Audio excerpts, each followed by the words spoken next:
अब हमारा अगला जो टॉपिक है वो है बेनिफिट्स ऑफ यूजिंग ट्रस्ट कि ट्रस्ट क्यों ज़रूरी है, इसके बेनिफिट्स क्या हैं। तो इसमें जो पहला बेनिफिट बताया गया वो है separation of ownership and management of property कि एक तो ओनरशिप हमने पढ़ा था कि जो लीगल इंटरेस्ट है वो ट्रस्टी के पास चला जाता है और जो मैनेजमेंट ऑफ प्रॉपर्टी है वो भी ट्रस्टी के पास चली जाती है। One simple reason is that they don't have the time to manage it themselves, जिस तरह मैंने उसको हाईलाइट किया है। तो एक तो ये रीज़न हो सकती है कि भाई उनके पास टाइम नहीं है, उन्होंने ट्रस्ट क्रिएट कर दिया है और ट्रस्टी बना दिया है जो जो ये मैटर्स को देखता रहेगा। दूसरे नंबर पे है एक्सपर्टीज़। अब एक आदमी है वो उस प्रॉपर्टी के अंदर उसको एक्सपर्टीज़ हैं, वो एक्सपर्ट है उस चीज़ का, उस प्रॉपर्टी को मैनेज करने का, तो फिर आप ट्रस्ट क्रिएट कर देते हैं और उसको ट्रस्टी बना देते हैं। एक तो इसका ये फ़ायदा ताकि वो उस प्रॉपर्टी को अच्छे तरीके से मैनेज कर सके। और तीसरा है इसमें प्रोटेक्शन। बेनिफिशियल ओनर में be incapable of managing their own property. अब जो बेनिफिशियल ओनर है हो सकता है कि वो उस प्रॉपर्टी को ख़ुद मैनेज ना कर सकता हो, तो उसने क्या किया कि एक ट्रस्ट क्रिएट कर दिया। या हो सकता है कि वो एक माइनर है। अब एक माइनर जो है अंडर 18 ईयर्स ओल्ड जो है वो अपनी प्रॉपर्टी को अच्छे तरीके से उसकी देखभाल या उसको अपने फ़ायदे के लिए यूज़ नहीं कर सकता, क्योंकि उसको नहीं पता कि उसका फ़ायदा क्या है या नुकसान क्या है। तो इसलिए फिर क्या किया जाता है कि एक ट्रस्ट क्रिएट कर दिया जाता है ताकि जो ट्रस्टी है वो उस सारे मैटर्स को देखता रहेगा।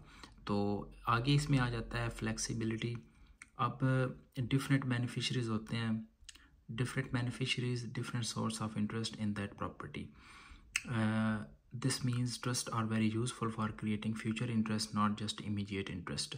अब ये होता है कि एक आदमी है, तो आगे टाइप्स तो हम आगे पढ़ेंगे, लेकिन इसमें इतना हम देख लेते हैं कि एक आदमी है जो एक ट्रस्ट क्रिएट कर देता है जिसको हम विल भी बोलते हैं, तो उसको बोलते हैं टेस्टमेंटरी ट्रस्ट।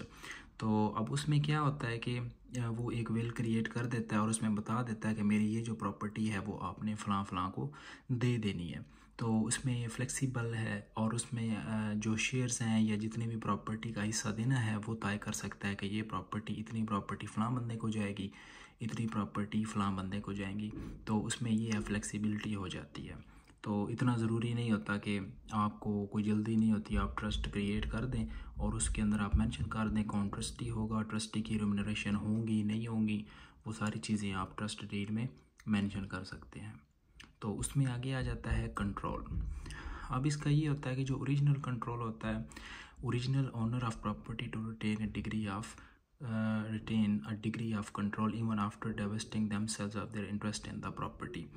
तो जो कंट्रोल होता है वो उनके पास रहता है।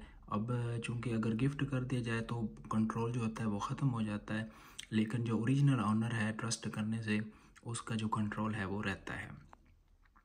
अब इसके अंदर एक बहुत ही इम्पोर्टेंट जो कंसेप्ट है वो है ring fencing on insolvency. Trust can be very powerful when it comes to protecting individuals against the risk of insolvency. अब जब इंसॉल्वेंसी का जिक्र आता है तो जो ट्रस्ट है उसका बहुत ही अच्छा रोल है जो बेनिफिशरी के लिए बहुत ही कारआमद साबित होता है। अब इसमें ये है कि बेनिफिशरी जो है उसका इक्विटेबल प्रोप्राइटरी इंटरेस्ट होता है प्रॉपर्टी के अंदर। The property does not form part of the trustees estate for the purpose of the bankruptcy. अब क्या होता है कि जो ट्रस्टी के क्रेडिटर्स होते हैं, हो सकता है कि ट्रस्टी को कोई प्रॉब्लम क्रिएट करता है या ट्रस्टी ने किसी से उधार लिया हुआ था, अब ट्रस्टी जो है वो इंसॉल्वेंट हो जाता है, उसके पास पैसे नहीं हैं उनको देने के लिए क्रेडिटर्स को, तो जो बेनिफिशरी है उसकी प्रॉपर्टी को कुछ नहीं होगा। सही है। तो जो भी होगा वो ट्रस्टी जो है अपने पर्सनल जो अकाउंट है वहाँ से पे करेगा, उसमें जो बेनिफिशरी है उसके अकाउंट को कुछ नहीं होगा, बल्कि क्या होगा, thus a beneficiary enjoys priority over the unsecured creditors of the trustee। तो जो बेनिफिशरी है वो क्या करेगा, उसको प्रायोरिटी मिलेगी अनसिक्योर क्रेडिटर्स के ऊपर। इसको सही मिसाल से समझते हैं जो कि बहुत ही आसान है। अब इसमें देखते हैं कि पहली एग्जांपल है X owes B C D and E 50,000 each. अब जो एक्स है उसने क्या करना, उसने क्या किया है, बी सी डी और ई से 50,000 जो पाउंड हैं वो लिए थे। B C D and E are unsecure creditors of X. अब ये B C D and E जो है ये अनसिक्योर क्रेडिटर हो गए। अब क्या होता है कि एक्स के अकाउंट में 1,00,000 पाउंड जो है वो क्रेडिट होते हैं। एक्स इज़ मेड बैंकरप्ट, चूँकि एक्स जो था वो बैंकरप्ट था। Assuming X has no other creditors और एसेट्स। अब जो एक्स है उसके पास कोई क्रेडिटर भी नहीं है और उसके और कोई एसेट नहीं है, उसके अकाउंट में ये 1,00,000 जो पाउंड है ये उसके अकाउंट में क्रेडिट हुआ है। अब क्या होता है, the claims of B C D and E abate rateably, each will receive 25,000। अब चूंकि उसके और अनसिक्योर क्रेडिटर नहीं है तो सबको कितने मिल जाएंगे, 4 बंदे हैं और 25,000 जो पाउंड है वो सबको मिल जाएंगे। तो ये तो सेटिस्फाई हो गया, ये तो सिंपल रूल था, ठीक है। अब आगे इसमें ये समझने वाला है, इसमें क्या कहता है, treatment of bankrupt trustees beneficiary. अब क्या होता है कि बेनिफिशियरी को आपने नुकसान नहीं देना, ट्रस्टी के किसी एक्ट की वजह से बेनिफिशियरी का नुकसान नहीं होना चाहिए। अब ये एग्जांपल देखें, X owes B C and D 50,000 each, ठीक है। तो बी सी और डी तीनों से क्या करता है कि 50,000 जो है वो उनसे उधार लेता है। B C and D are unsecure creditors of X. So ये तीनों जो हैं ये अनसिक्योर क्रेडिटर्स हैं। X is a trustee of 50,000 for E. तो जो एक्स है वो एक ट्रस्ट का ट्रस्टी भी है जिसमें उसने 50,000 का जो है वो ट्रस्टी है ई के लिए। अब उसके बैंक में एक 100,000 जो पाउंड है वो क्रेडिट होते हैं। तो 50,000 of it is trust money. तो उसमें से जो 50,000 से वो ट्रस्ट मनी थी, एक्स इज़ मेड बैंकरप्ट। अब क्या होता है, वो बैंकरप्ट हो जाता है। लेकिन अब फ़र्क क्या है कि पहले 1,00,000 था, लेकिन उसमें से जो 1,00,000 था वो सारा जो था उसमें ट्रस्ट मनी नहीं थी, लेकिन इसमें 50,000 जो था वो ट्रस्ट मनी थी। तो क्या होगा कि जितने भी लोग हैं उनको ट्रस्ट मनी जो है वो निकाल के 50,000 में से दी जाएगी। ये नहीं है कि 1,00,000 में से दी जाएगी। जो 50,000 है वो तो बेनिफिशियरी के अकाउंट में चली जाएगी, उसको वो छेड़ नहीं सकता। लेकिन जो बाकी 50,000 बचेंगे वहाँ से जो जितने भी अनसिक्योर क्रेडिटर्स हैं उनको उनके अकाउंट में जाएंगे।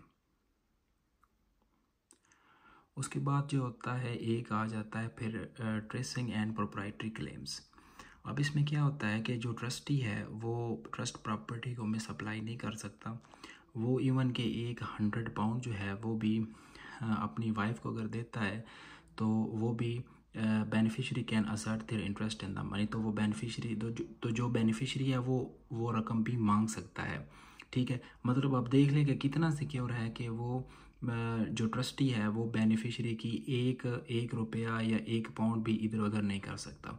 अगर वो अपनी वाइफ को 100 पाउंड देता है और जो बेनिफिशियरी है उसको पता चलता है तो वो 100 पाउंड भी उससे क्लेम कर सकता है। अब अगर उसकी वाइफ जो है वो कोई पेंटिंग ख़रीदती है तो जो बेनिफिशियरी है वो उससे वो पेंटिंग भी जो है वो क्लेम कर सकता है। उसको कह सकता है कि वो पेंटिंग जो है वो ट्रस्ट प्रॉपर्टी में वापस की जाए, क्योंकि वो ट्रस्ट प्रॉपर्टी जो है ट्रस्ट मनी के, चूँकि वो ट्रस्ट प्रॉपर्टी है क्योंकि उसके पैसे इस्तेमाल किए गए। तो जो प्रॉपर्टी वो रिकवर करेगा उसको बोलेंगे ट्रेसेबल प्रोसीड्स, क्योंकि मनी जो यूज़ की गई थी वो ट्रस्ट प्रॉपर्टी की थी। अब इसमें आगे आ जाता है फिर a beneficiary's equitable proprietary interest is important because it can be enforced against third parties. अब ये जो उसका रूल है बेनिफिशियरी, अगर ट्रस्टी जो है वो कोई फ्रॉड करता है ट्रस्ट के अंदर तो जो बेनिफिशियरी है वो उसको थर्ड पार्टी के अगेंस्ट भी यूज़ कर सकता है। लेकिन अगर ट्रस्टी जो है वो उसकी जो अपना लीगल इंटरेस्ट है वो किसी थर्ड बंदे को बेच देता है, सेल कर देता है, लेकिन उस तीसरे बंदे को नहीं पता कि ये जो प्रॉपर्टी मैं ख़रीद रहा हूँ ये ट्रस्ट प्रॉपर्टी है, तो फिर जो बेनिफिशियरी है वो उस थर्ड पर्सन के ख़िलाफ़ कोई इस तरह की कार्रवाई नहीं कर सकता, क्योंकि उस बेचारे को तो नहीं पता था ना कि ये ट्रस्ट प्रॉपर्टी है। तो उसके ख़िलाफ़ वो क्लेम नहीं कर सकता, लेकिन जो बाकी हैं उनके साथ वो क्लेम कर सकता है।